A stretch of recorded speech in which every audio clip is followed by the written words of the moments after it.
Archaeology's New Vision of Ancient Israel and the Origin of Its Sacred Texts, a book published in 2001, discusses the archaeology of Israel and its relationship to the origins and content of the Hebrew Bible. The authors are Israel Finkelstein, professor of archaeology at Tel Aviv University, and Neil Asher Silberman, an archaeologist, historian and contributing editor to Archaeology magazine.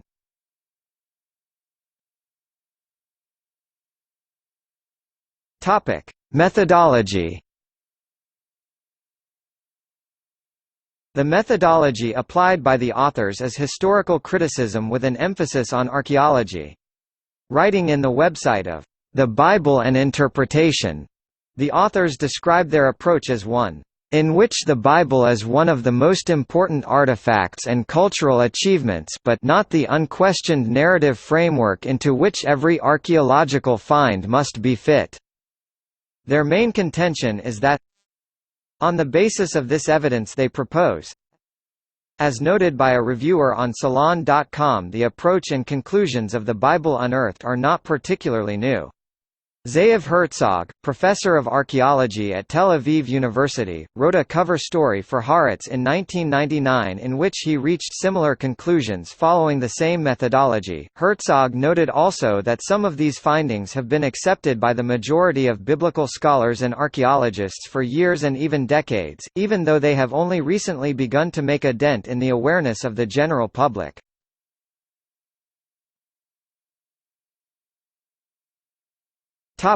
Content. Early biblical archaeology was conducted with the presumption that the Bible must be true, finds only being considered as illustrations for the biblical narrative, and interpreting evidence to fit the Bible.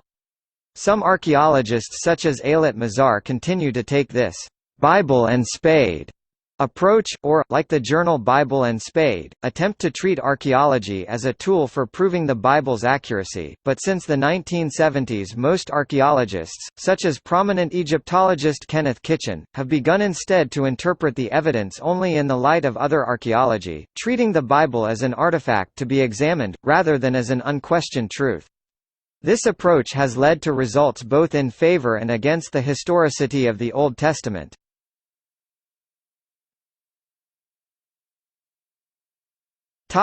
Ancestors and anachronisms. The Bible Unearthed begins by considering what it terms the preamble of the Bible, the Book of Genesis, and its relationship to archaeological evidence for the context in which its narratives are set. Archaeological discoveries about society and culture in the ancient Near East lead the authors to point out a number of anachronisms, suggestive that the narratives were actually set down in the 9th–7th centuries.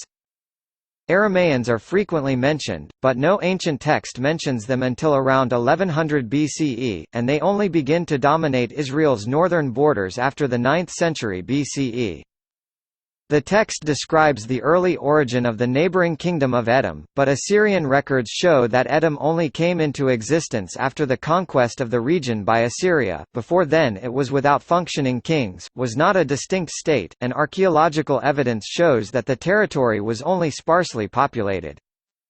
The Joseph story refers to camel-based traders carrying gum, balm, and myrrh, which is unlikely prior to the first millennium, such activity only becoming common in the 8th–7th centuries BCE, when Assyrian hegemony enabled this Arabian trade to flourish into a major industry. Recent excavations in the Timna Valley discovered what may be the earliest bones of domesticated camels found in Israel or even outside the Arabian Peninsula, dating to around 930 BCE.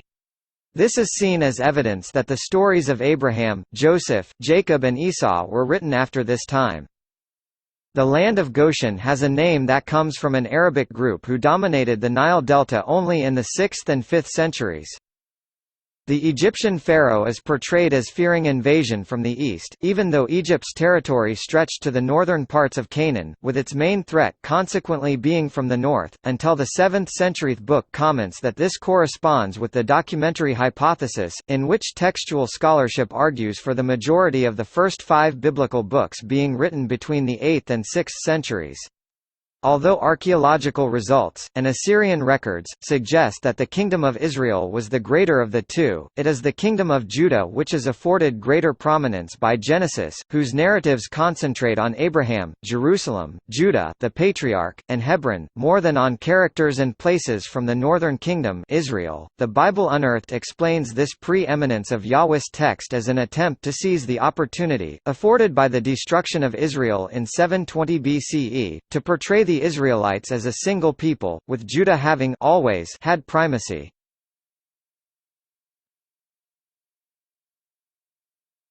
Topic: Origin of the Israelites. The book remarks that, despite modern archaeological investigations and the meticulous ancient Egyptian records from the period of Ramesses II, there is an obvious lack of any archaeological evidence for the migration of a band of Semitic people across the Sinai Peninsula, except for the Hyksos. Although the Hyksos are in some ways a good match, their main center being at Avaris, later renamed Pi Ramesses, in the heart of the region corresponding to the land of Goshen, and Manetho later writing that the Hyksos eventually founded the temple in Jerusalem, it throws up other problems, as the Hyksos became not slaves but rulers, and they were chased away rather than chased to bring them back. Nevertheless, the book posits that the Exodus narrative perhaps evolved from vague memories of the Hyksos expulsion, spun to encourage resistance to the 7th-century domination of Judah by Egypt. Finkelstein and Silberman argue that instead of the Israelites conquering Canaan after the Exodus as suggested by the Book of Joshua, most of them had in fact always been there. The Israelites were simply Canaanites who developed into a distinct culture. Recent surveys of long-term settlement patterns in the Israelite heartlands show no sign of violent invasion or even peaceful infiltration, but rather a sudden demographic transformation about 1200 BCE in which villages appear in the previously unpopulated highlands. These settlements have a similar appearance to modern Bedouin camps, suggesting that the inhabitants were once pastoral nomads, driven to take up farming by the late Bronze Age collapse of the Canaanite city culture. The authors take issue with the Book of Joshua's depiction of the Israelites conquering Canaan in only a few years—far less than the lifetime of one individual—in which cities such as Hazor, Ai, and Jericho are destroyed. Finkelstein and Silberman view this account as the result of the telescoping effect of the vagaries of folk memory about destruction caused by other events. Modern archaeological examination of these cities shows that their destruction spanned a period of many centuries, with Hazor being destroyed 100 to 300 years after Jericho, while Ai, whose name actually means the ruin, was completely abandoned for roughly a millennium before the collapse of Late Bronze Canaan. Like Jericho, there was no settlement at the time of its supposed conquest by the children of Israel.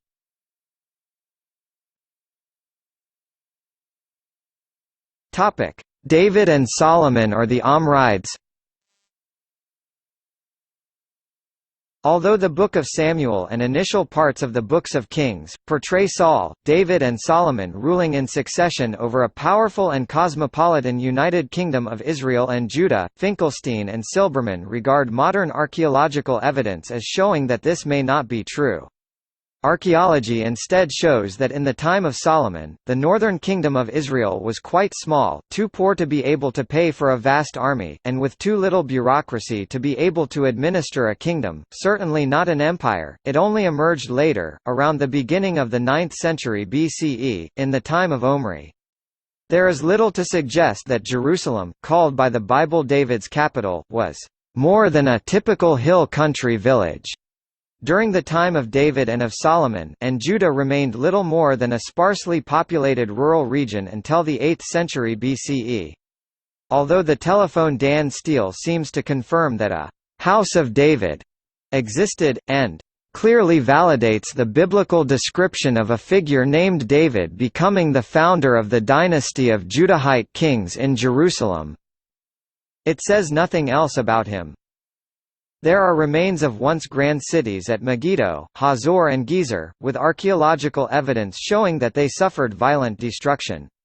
This destruction once was attributed to the 10th century BCE campaigns by Shishak, these cities therefore being ascribed to David and Solomon as proof of the Bible's account of them, but the destruction layers have since been redated to the late 9th century BCE campaign of Hazael, and the cities to the time of the Omride kings. The telephone Dan stele, the Mesha stele, the black obelisk of Shalmaneser, and direct evidence from excavations, together paint a picture of the Omride kings ruling a rich, powerful, and cosmopolitan empire, stretching from Damascus to Moab, and building some of the largest and most beautiful constructions of Iron Age Israel. By contrast, the Bible only remarks that the Omrides married foreign women, presumably to make alliances, and upheld Canaanite religion, both of which it regards as wicked. The Bible Unearthed concludes that the biblical writers deliberately invented the empire, power, and wealth, of Saul, David, and Solomon, by appropriating the deeds and achievements of the Omrides, so that they could then denigrate the Omrides and obscure their accomplishments, since these kings held a religious viewpoint that was anathema to the biblical editors.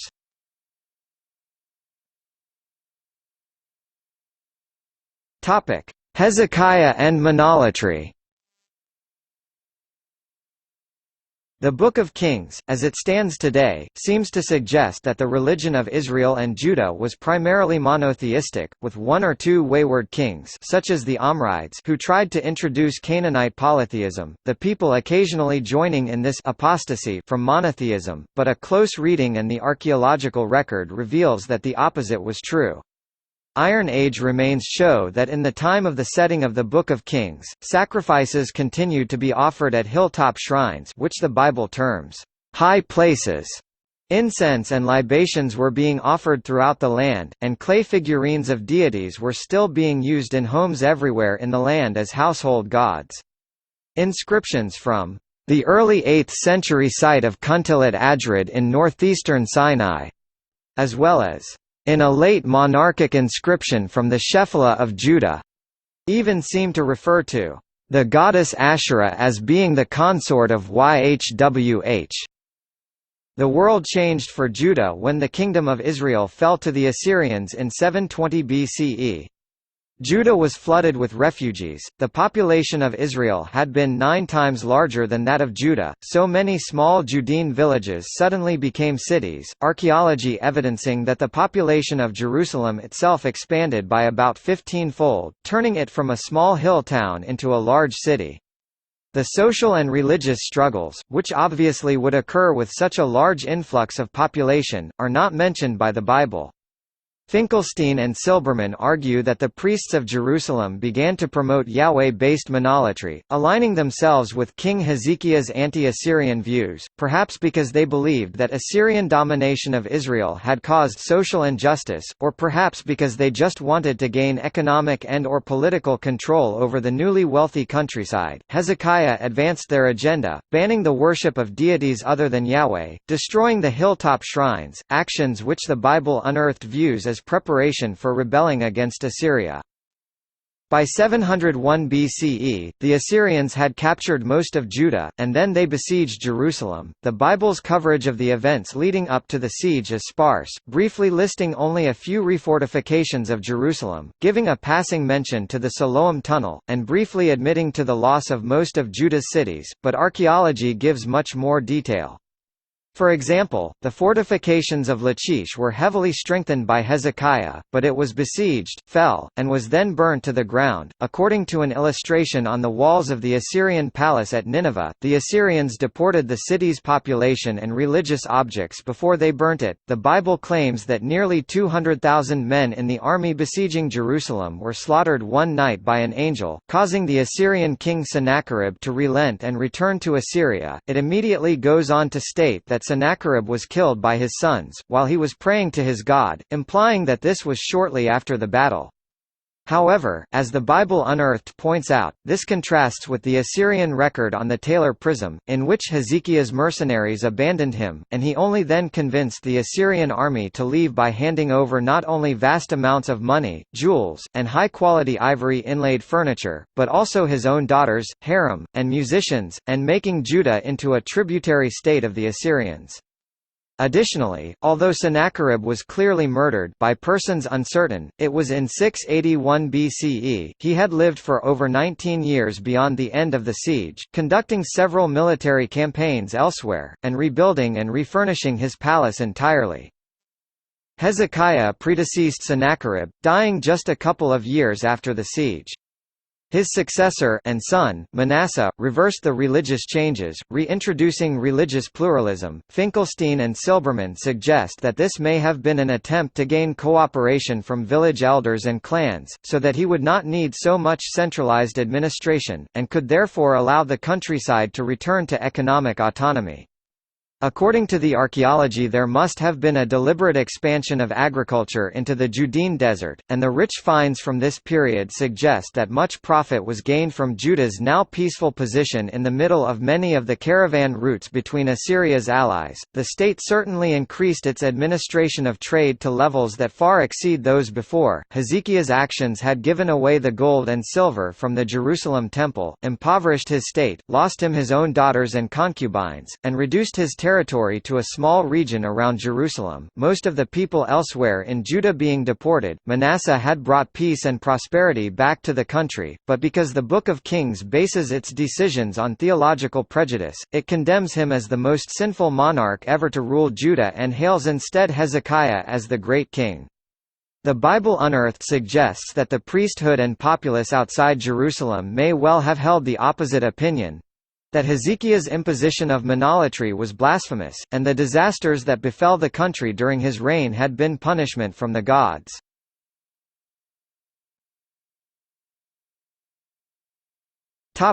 Josiah and the birth of the Bible.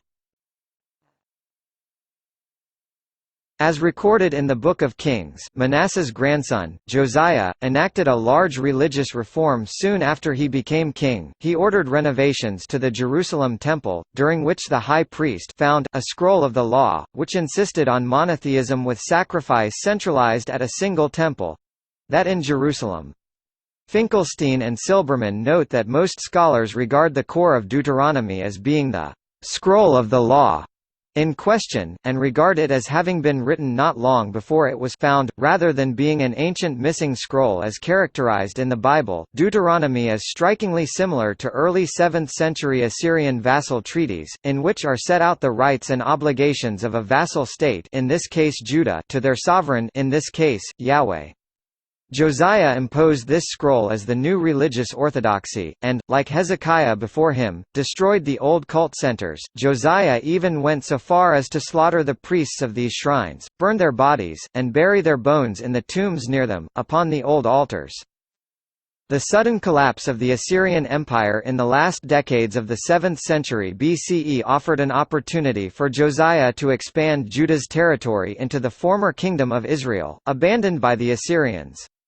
It was now that the author of Deuteronomy, working in Josiah's court, reworked older legends, texts, and histories into a single national history, with the message that it had been the non-Deuteronomic practices of the Israelites that had led to their downfalls, and implied that Joshua, as well as David in some respects, was a foreshadowing of what Josiah could achieve. Archaeology suggests that Josiah was initially successful, extending his territory northwards towards Bethel, a cult center of the Kingdom of Israel. However, he then rode out to meet the Egyptian pharaoh Necho at Megiddo.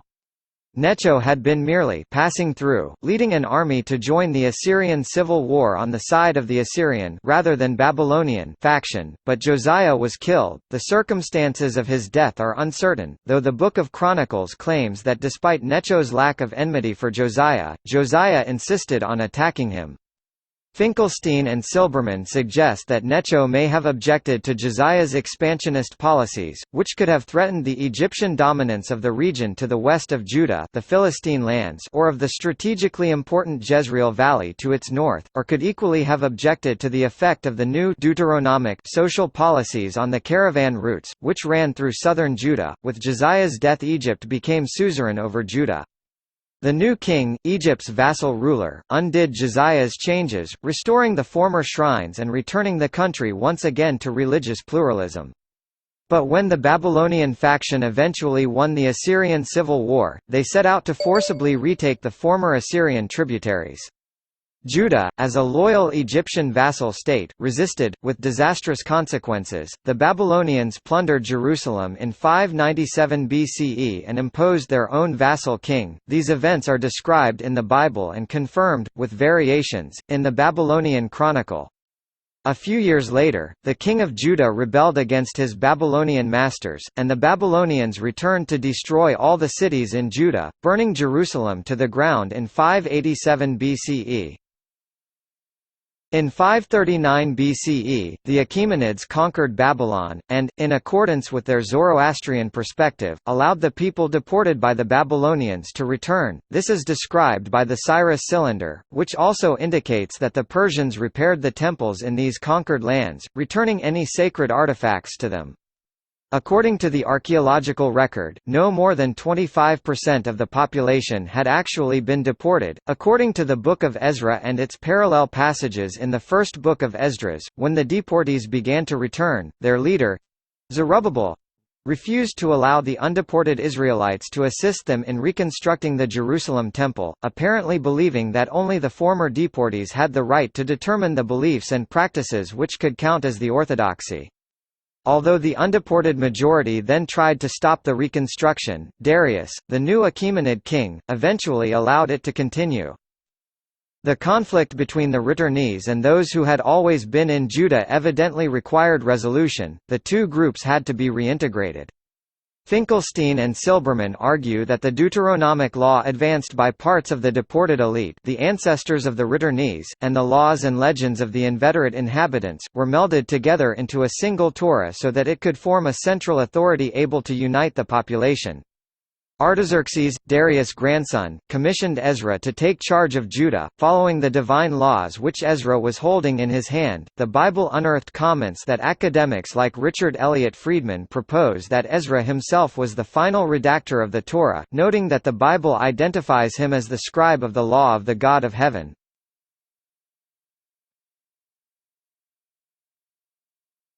Topic: Reception. The Bible Unearthed was well received by some biblical scholars and archaeologists and critically by others. Baruch Halpern, professor of Jewish studies at Pennsylvania State University and leader of the archaeological digs at Megiddo for many years, praised it as the boldest and most exhilarating synthesis of Bible and archaeology in 50 years. And Jonathan Kirsch, writing in the Los Angeles Times, called it a brutally honest assessment of what archaeology can and cannot tell us about the historical accuracy of the Bible, which embraces the spirit of modern archaeology by approaching the Bible as an artifact to be studied and evaluated rather than a work of divine inspiration that must be embraced as a matter of true belief. Phyllis Tribble, professor of biblical studies at Wake Forest University, concluded her review in the New York Times as follows: Evangelical Christian biblical scholar Kenneth Kitchen was critical, writing that, "A careful critical perusal of this work, which certainly has much to say about both archaeology and the biblical writings, reveals that we are dealing very largely with a work of imaginative fiction, not a serious or reliable account of the subject. And their treatment of the Exodus is among the most factually ignorant and misleading that this writer has ever read." Richard Hess, also being critical, wrote that, "The authors always present their interpretation of the archaeological data but do not mention or interact with contemporary alternative approaches. Thus the book is ideologically driven and controlled."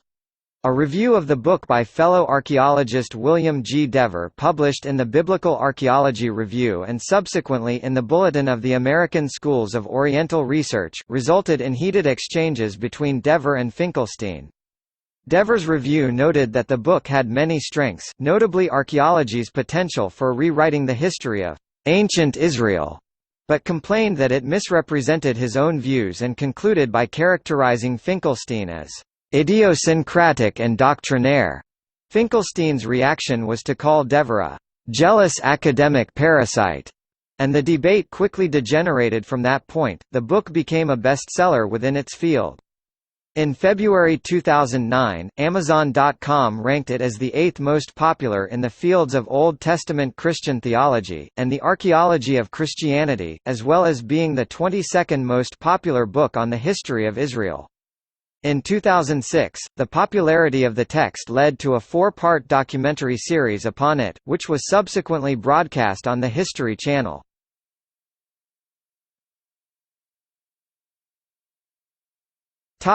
See also: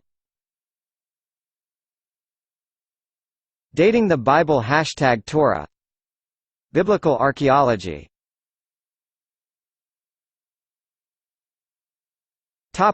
Notes. Bibliography: Finkelstein, Israel, and Silberman, Neil Asher, The Bible Unearthed, Archaeology's New Vision of Ancient Israel and the Origin of Its Sacred Texts, Simon & Schuster, 2002.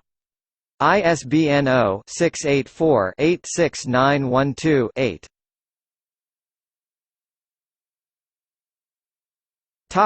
External links. Review, Denver Seminary. Review, Institute for Biblical and Scientific Studies. Review, Journal of Religion and Society, Creighton University. Review, Salon.com